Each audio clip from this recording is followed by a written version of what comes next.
नमस्कार. महाराष्ट्र योजना कॉर्नरमध्ये आपल्या सर्वांचे स्वागत आहे. आजच्या व्हिडिओच्या माध्यमातून आपण बघणार आहोत की बरे 4 ते 5 दिवसांपासून राज्यांमध्ये पूर्वमोसमी पाऊस हजेरी लावत आहे. बऱ्याच साऱ्या भागांमध्ये समाधानकारक पाऊस झालेला आहे. परंतु महाराष्ट्राचा बराच सारा भाग आहे की अद्यापही पावसाच्या प्रतीक्षेत आहे.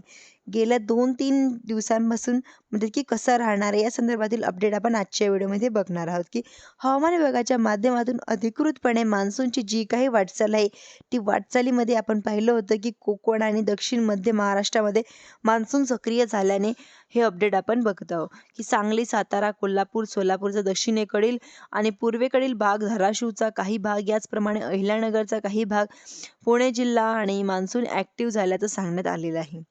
म्हणजेच की सध्या मान्सूनच्या वाटचालीला वातावरण जे आहे ते अतिशय पोषक आहे.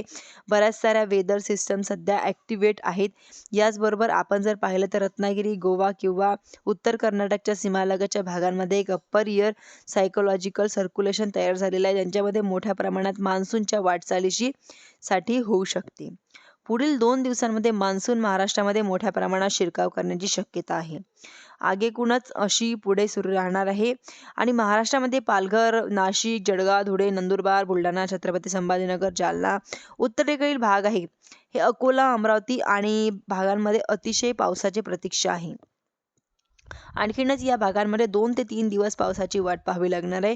साधारणपणे 12 तारखेपर्यंत मान्सून या भागांमध्ये सुद्धा शिरकाव करणार आहे. पावसाला सुरुवात होणार आहे. तोपर्यंत आपण जर पाहिलं तर रत्नागिरी, सिंधुदुर्ग असेल, रायगड असेल किंवा काही भागांमध्ये चांगल्या पावसाची शक्यता वर्तवण्यात येत आहे.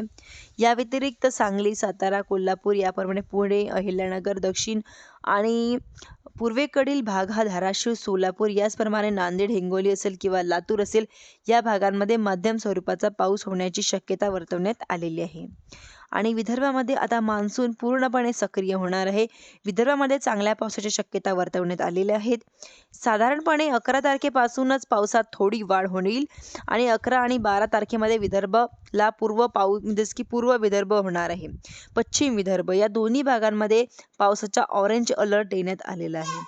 13 तारखेनंतर पुन्हा एकदा थोडा कमी व्हायला सुरुवात होणार आहे.